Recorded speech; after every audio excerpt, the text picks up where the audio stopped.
Hello, I'm Dr. Nathan Hudson, and I am the director of the Forage and Flourish Contemporary Music Festival and the Community Music Project. The Community Music Project is a series of 5 videos in which brand new pieces of music, which are open instrumentation, or they're able to be performed using anything, really, are going to be introduced with you, the community, engaging with us by recording your own performance and sharing it on a social media platform. Now, the Community Music Project is going to be featuring music from myself, as well as Dr. Alex Temple, who teaches at Arizona State University, and Kevin Day. Now, why do we have this need to share this music with each other during these days? Well, if you're like me, you've been inside a really long time and you're getting a little bit tired of hearing the dog bark or hearing your neighbor mow their lawn, and you think, you know what, I want to make some noise. A lot of noise. Well, this is that chance, and we're thrilled to begin to build this community together. The Forage and Flourish Community Music Project is presented with support from Fulton County through their Virtual Arts Initiative grant, as well as the City of Alpharetta.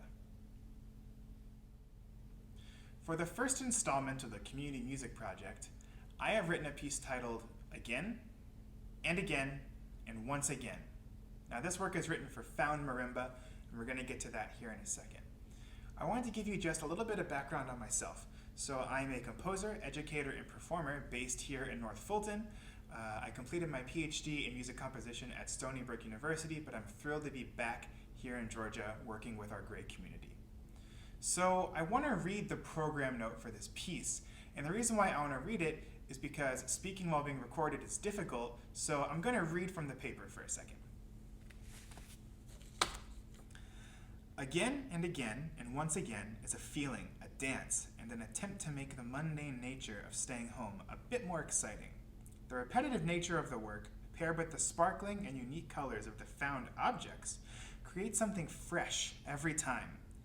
Even though the surroundings may seem all too familiar, the world is immensely colorful, and sometimes through routines and regularity, something unexpected can take root. This feeling is yours and mine is mine, but together we will let it ring again and again and once again. Now, I've mentioned that this work is written for a found marimba, which you see in front of me, or at least most of it. The idea for this instrument was actually brought about through a conversation with a colleague I met during my doctoral work, Dr. Daniel Pate, who is the percussion studio coordinator at the Juilliard School in Manhattan. He and I were dialoguing back and forth about an instrument we could build together that he could use to perform a new work of mine. And the idea for the found marimba was born.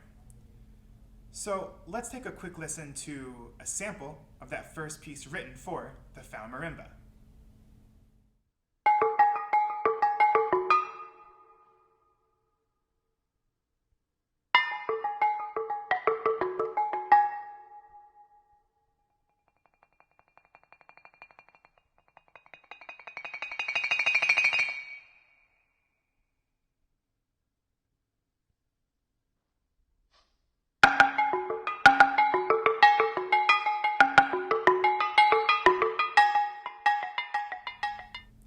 So that piece was called These Things Are Broken, which might be apt because maybe a few bottles were broken as we were recording that video, but that's not important. So the second use of this instrument was actually a little closer to home, and by home I mean here in North Fulton.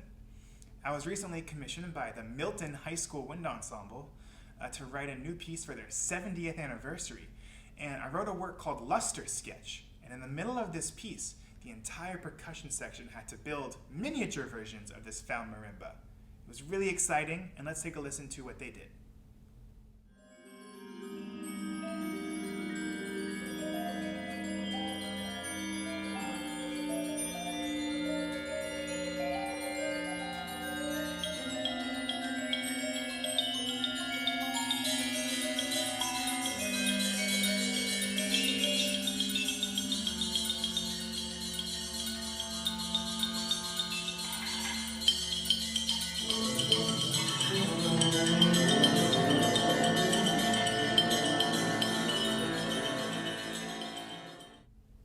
thanks to their director, Chris Shumick, for helping bring that to life.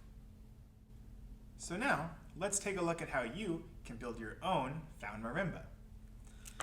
So I went ahead and did a bit of work ahead of time so that I can show you the basic construction or some ideas with how you can construct your own.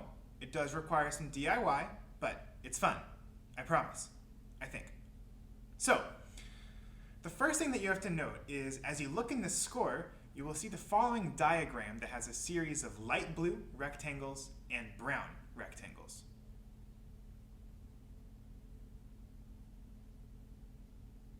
So, in this diagram, the light blue rectangles are going to be representing objects which are made of glass or metal. Maybe this is a bottle, an old piece of sheet metal, an old toaster, up to you. The brown rectangles are going to be wooden sounds or plastic sounds. So if we think about it in terms of the quality of the sound, the glass and metal is a little bit more shrill, a little higher, if you will, whereas the wooden plastic is a little deeper, has a bit more resonance. Now, you'll notice that you need 3 of these light blue objects and 2 of these brown objects. So I want you to go around your home, your apartment, your office, your residence, wherever you are, and just acquire objects. Be a hoarder for a second. Find some bottles, find some old glass, find some wood, find some plastic, and just kind of get way more than you need. When you have these, now comes the fun part of experimentation. We have to actually build the found marimba. So you'll notice that the order of these objects goes light blue, brown, light blue, brown, light blue. There's a lot of ways I want you to construct this, and there's a lot of possibilities for you. The biggest thing is that the objects are not going to be touching each other. We need to have a little bit of distance.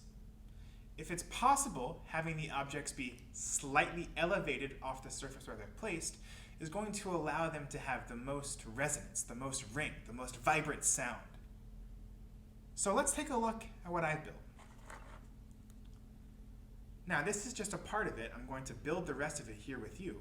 But what you can see is I have these 2 bottles, the light blue, that are actually on these sort of old painting sticks, which I taped together on top of an old plastic lid. Then, for my brown, I just found some old scrap wood in the garage. Now, how you adhere these onto your surface is up to you. You could use tape, you could use Velcro, you could use glue, anything. Maybe be careful with the glue because you might want to swap out a sound. Now, let's finish building my found marimba. After this light blue, I have to put a brown. In my case, another piece of wood. So you see here how I have these 2 kind of painting stick elevated platforms. Well, I'm going to lay down my wood there. Got some tape ready to go.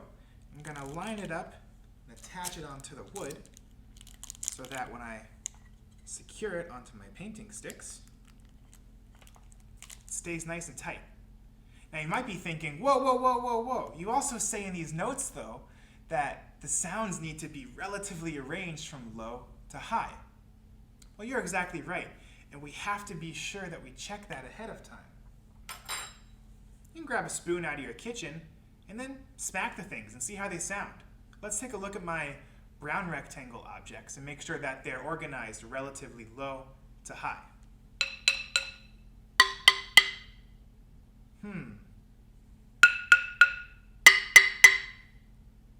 It doesn't sound quite right. It actually sounds like the opposite. This is really important for us to realize. So now, I'm going to take a quick break. I'm going to swap these over, and I'll come right back at you. So, as you can see, I have fixed my wooden slats, and let's just make sure that they're in the right order. That sounds better to me, low to high. Let's just check in with these glass objects and make sure it's also the same. So far, so good. And let me attach this last glass object. So again, I want to put it onto my raised slats here, or however you want to secure it. That's up to you. I find relatively where they gotta go. Always double checking, because you want to make sure that you leave enough space in between these objects. We're not trying to have them be touching each other because that's going to affect the resonance. Now, let's just do a quick check, back to our handy spoon, and let's check our glass objects. That goes from low to high to me. And the wooden? Now these sounds are entirely up to you. I want you to experiment, have some fun, hit some things you might have never hit before. I don't know. It's your sound world to explore, and that's the beauty of this piece. And what's also great about this is that as you build your instrument, you, your family, your friends, whoever you're playing this piece with, are going to all have different interpretations. And again, I'll just walk you through how I built mine. I took a plastic lid, I took some old paint stirrers here, I built them up to be a little raised edge. Then I found 5 objects, 3 glass and 2 wood. I arranged them relatively from low to high by hitting them with a spoon just to make sure. I secured them onto these raised elements with some tape. There's some space in between. I'm getting ready to go. Now one last thing you can do is, let's say you don't have something where you can raise the objects up, but you just have a flat board as your base that you're securing your found objects to. You can take something like some old foam. You can put them in between these objects on something like a flat board, and it's going to be just enough distance with the foam not absorbing too much of that sound that it's still going to work fantastic for you. So that's a great way to work around if you don't have the ability to actually raise these objects up on a platform like these paint stirrers. So I'm going to give you just a few moments to go around your house, collect some objects, and I'll see you back here soon. Now that you've built your found marimba, it may or may not look like mine. Not the point. What matters is that it's yours, and it's built. And you explored, you hit some stuff, you found some cool sounds. You can always go back and look at the instructions in the PDF for the piece just to make sure that you did it right. And you can always post onto our forum and ask questions if you're unsure about what's going on. Now, we've built the instrument, your found marimba. What do we hit it with? Earlier, I was using a spoon. It's a great option, but there's a lot of other things you could hit this with as well. And it's important for you to explore so you can find something that sounds good to you, that sounds unique. Maybe you'll hold something different in each hand. Maybe they're the same. Let's take a listen to how the spoon sounds. Okay, has a really sharp kind of front, a strong attack we call that. It's pretty bright, it's pretty metallic. Let's try something else. Got my favorite coffee spoon here. It's wooden. Let's see what this sounds like. It's a big difference. It's a lot softer, more gentle. That's really important to realize if, I don't know, maybe you live in an apartment and you don't want to make a lot of noise for your neighbors. Let's try a few more objects.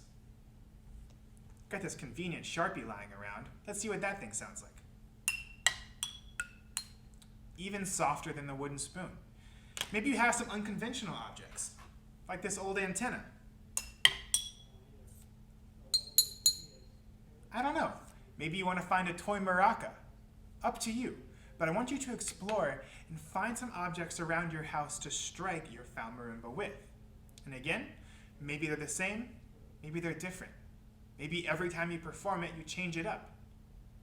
That's the beauty about what we're doing here. It's personal, and you get to explore and make some decisions.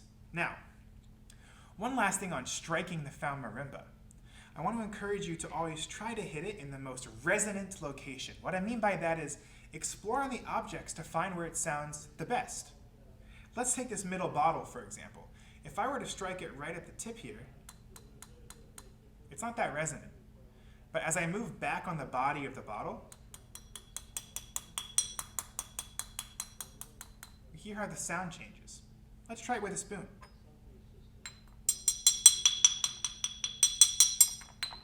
It's important that we can find the best place to hit these objects. Let's say you want to get even crazier and hit the bottom. A lot of cool ways you can hit this thing. So, go find your mallets, and I'll see you soon. For those of you at home who might have small children and you don't want them, rummaging around your glass bottle collection, or the knives, or the wooden splinter boards. I have a solution. I want you to find a bucket.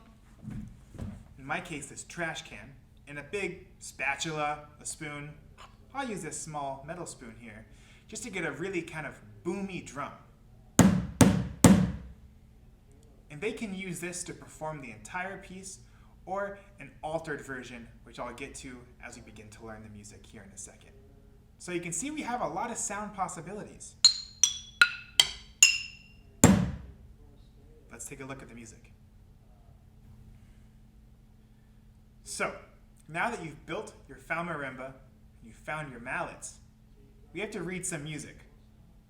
Now, for some of us, maybe we have read music before. Maybe we had piano lessons or guitar lessons, or we sang in a choir. And for others, we haven't. So I'm going to give just a very brief explanation of how to understand what we're seeing on the page. It's a lot like learning to read words when you were a child. You see a blank page, you learn how to comprehend the combination of letters. Same thing. So the first thing that you'll notice is a staff, okay? And this is going to be a formation of 5 lines that are stacked on top of each other. And this is going to act sort of as our page, okay? Back to our book analogy. If you had taken piano lessons before as a child, or you sang in a choir, maybe you're used to seeing something called a clef that looks sort of like a confusing swirl on the left side of this staff. Well, we don't have that here because we're not really dealing with particular pitches, right? We're dealing with bottles and pieces of wood. So don't be alarmed if you don't see that. Now, music is a temporal art, right? So things have to happen in time. They happen in place and time. It's not a static art like a visual art, for example, like a painting. It's temporal, it happens in time. So because of that, we have to find a way to engage with the durations of how long we want certain sounds to happen. And we call this rhythm. Now, as we think about rhythm, there's a couple things I want to bring your attention to. We're going to be reading this by a series of ellipses, okay? Maybe they're not filled in, maybe they're filled in, maybe they have a stem, maybe they have a little flag on them. These ellipses that have all this other information, we call these notes, okay? Now, how the rhythm is going to be broken down is actually very mathematic in its interpretation. It's all just fractions, it's all just numbers. Let's take a look at the following diagram and see how rhythms are broken down.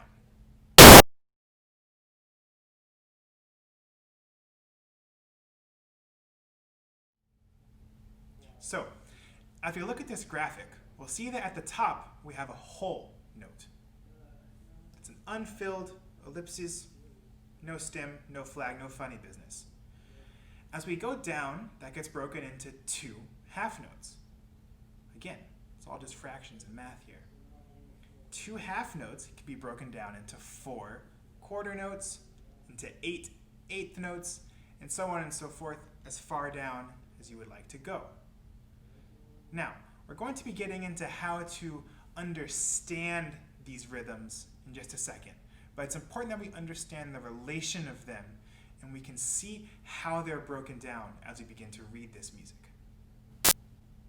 Okay, so now that we've talked about rhythm and durations and how they're broken down proportionally, let's talk about how they work functionally. So all these rhythms need to happen in some kind of an expected pattern, okay? We call this a meter or a time signature, and it's just going to be a steady and predictable amount of rhythms and durations that happen every measure. Okay, so a measure is going to be a predictable amount of these durations, and it's going to repeat. We're going to be demarcating these measures with what's called bar lines. As you'll see in the score, they're just simply lines that are vertical that go up and down over our staff. Now, as I look at the time signature for again and again and once again, we'll see that we have 2 4s stacked on top of each other on the far left side of our staff. what this is going to show us is the top number representing how many, and the bottom number of what. So in this case, we have 4 quarter notes in every measure. That's going to be our steady and predictable pulse, our beat, our measure. 4 quarter notes in every measure. How many of what? Now, these 4 quarter notes in a measure don't really mean much to us unless we have a direction, or else it seems sort of arbitrary why we have 4 of them in a measure. That's because some of these beats are going to be accented. They're going to have a slightly stronger pulse than the other beats. Let's count together. 1, 2, 3, 4. 1, 2, 3, 4. We can hear already in my voice how I'm emphasizing 1. That's because I need to have a direction. It needs to be some sort of hierarchy in these beats in order for me to understand where they fall and how they interact with each other in the temporal, in the time space. Because again, what we're doing is sound happening in time. Let's try it one more time. 1, 2, 3, 4. Let's go faster. 1, 2, 3, 4. 1, 2, 3, 4. And let's go real slow. 1, 2, 3, 4. Now, you're probably saying, this is all fine and good, 4 quarter notes in each bar, no problem there. But I'm looking at your score, and I see more than 4 notes at the beginning. And I'm looking back at the chart where you're talking about all these durations, and I think there's 1/8 notes. You're exactly right, there are 1/8 notes. And how we're going to be counting the 1/8 notes is by adding an and after each of our numbers. 1 and 2 and 3 and 4 and. Those are 1/8 notes. If we think back to the proportion, the math, now we have 8 sounds in the space of 4. 1, 2, 3, 4. 1 and 2 and 3 and 4 and. So yeah, we are saying 1/8 notes, and now you know how to count them.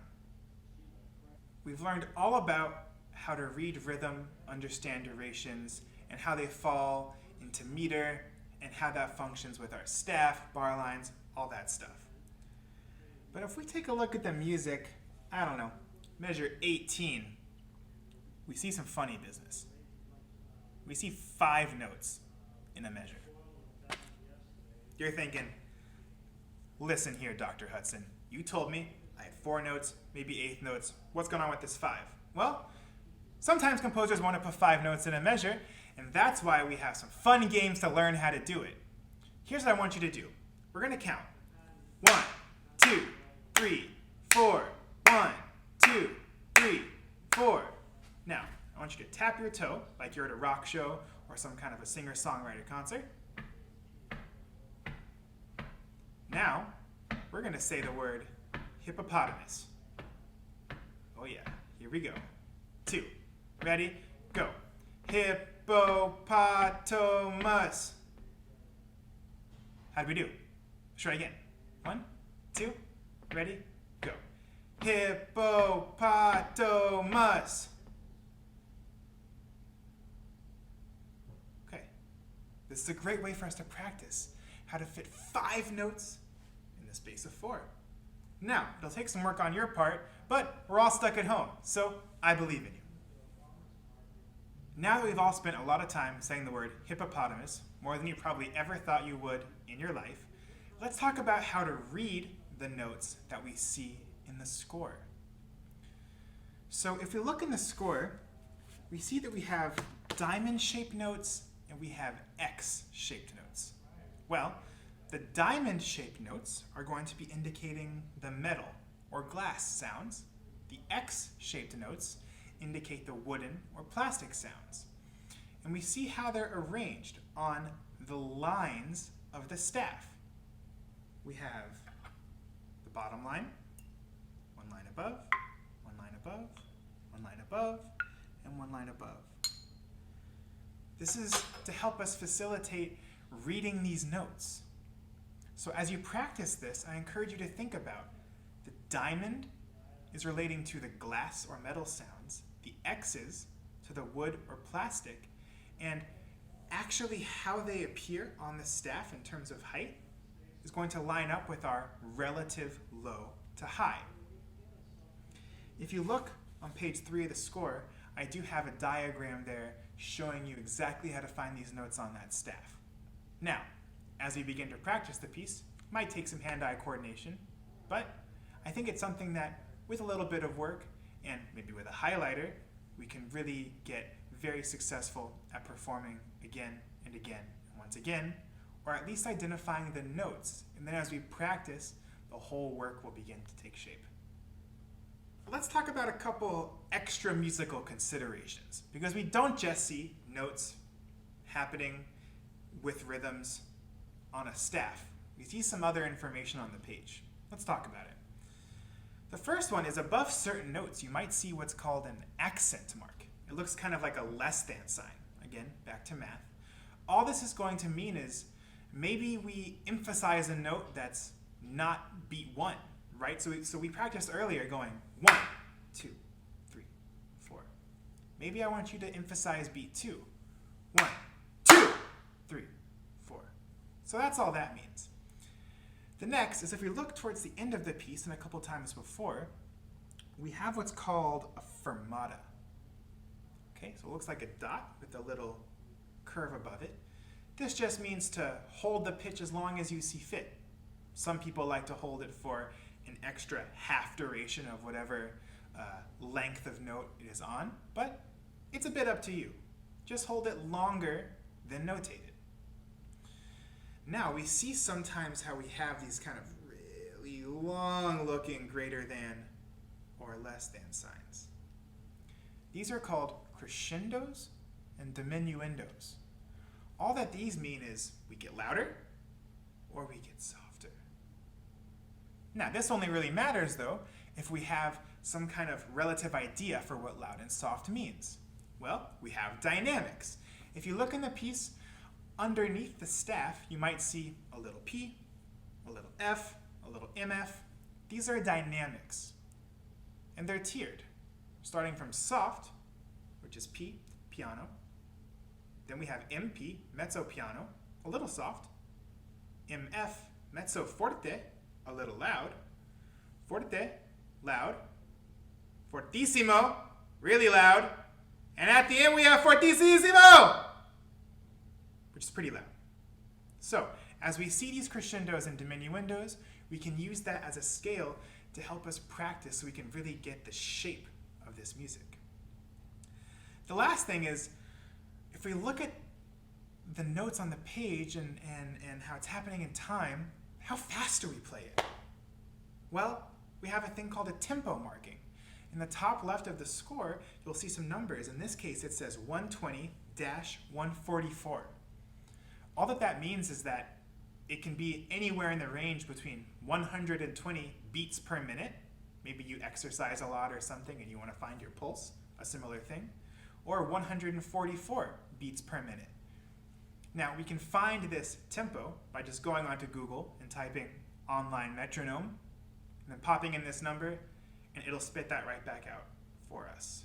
There's also a ton of free apps on your phone, so check it out, find a tempo that's comfortable for you. Maybe it's slower than what I wrote, maybe it's faster. It doesn't matter. Just make sure it's consistent. Now, as we take one final look at the score, we have a lot of information, and we're ready to go. There's a couple interesting elements that I want to just talk through, just to make sure that we're on the same page. If we look at measure 28, the third line from the bottom, we see kind of a funny symbol. It looks like 2 unfilled diamonds with 3 lines in between. That's just going to mean an alternation between 2 notes very quickly. Or 2 sounds, in our case. If you look at measure 31, we see one note that has kind of a squiggle, and then a short note underneath. We're just going to be tapping that short note and then scraping the other note, like this. And one final thing, at the very end of the piece, the last 2 measures, we see the same 3 lines, but underneath a single pitch. So we're just going to be rolling both of our mallets on the same sound. So that's just some special extra musical things in here, and I think you'll have a great time working on them. And again, this information will be available on the forum page if you ask for it. We're here as a community. We want to get better. So, have fun looking through the score. I think you'll enjoy working it up. With everything that we've learned so far, let's learn how to perform again and again and once again.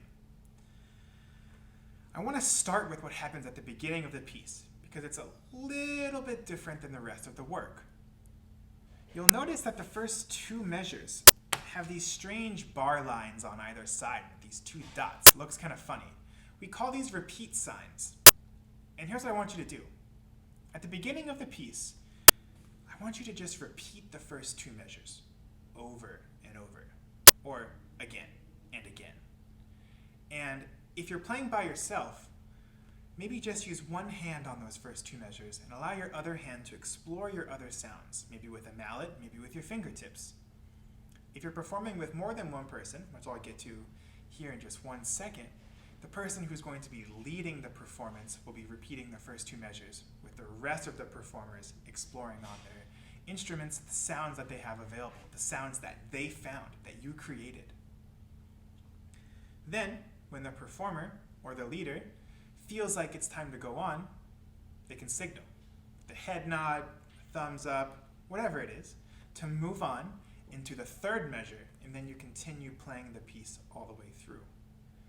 Now, this opening section is meant to sound free, improvisatory. I want you to get to know what you've built intimately, right? We need to explore all the sounds so that when you go to strike them, you know exactly what you're doing and all the possibilities that exist.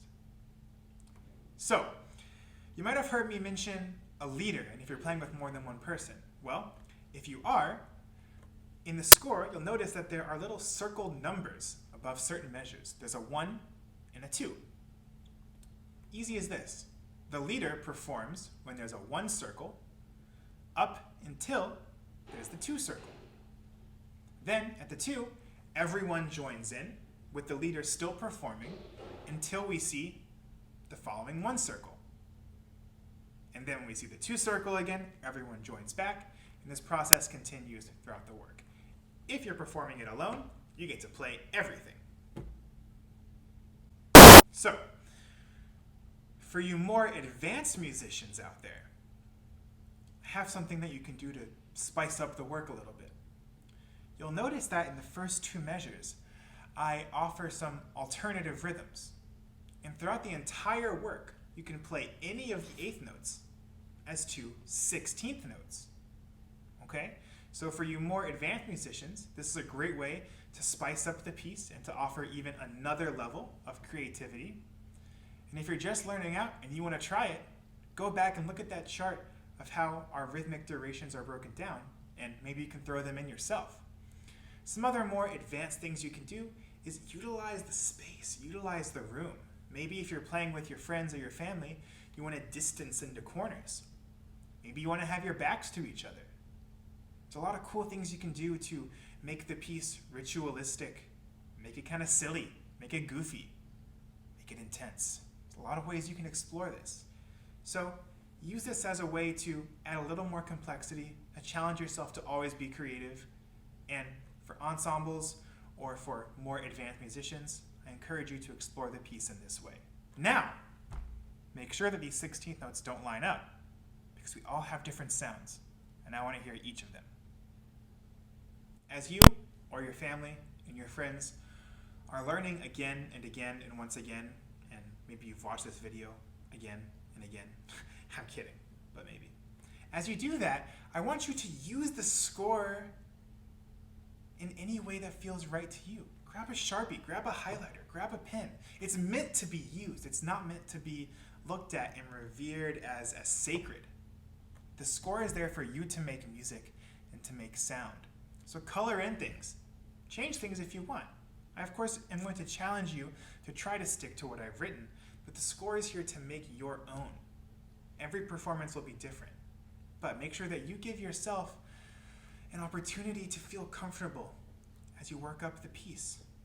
Now, if you are working with young children, encourage them to be creative. Practice together. This should be a family event, a communal event, always. Explore. Have fun. The most important thing throughout all of this, though, is just make music during these times of isolation. We've all been home. We all should be home. Make music, find ways to keep it energetic and creative, and share with us what you've done on our social media page. You can find us on Facebook at FF Community Music Project. Okay? And when you go onto that page, like it and give us a follow to stay up to date with all that we're doing. And upload your video performance of Again and Again and Once Again there. That way, we can comment on each other's and say, wow, you used the toaster and you hit it with, the swirly thing. That was amazing. I want to build this community. Okay? It's going to be really, really, really exciting.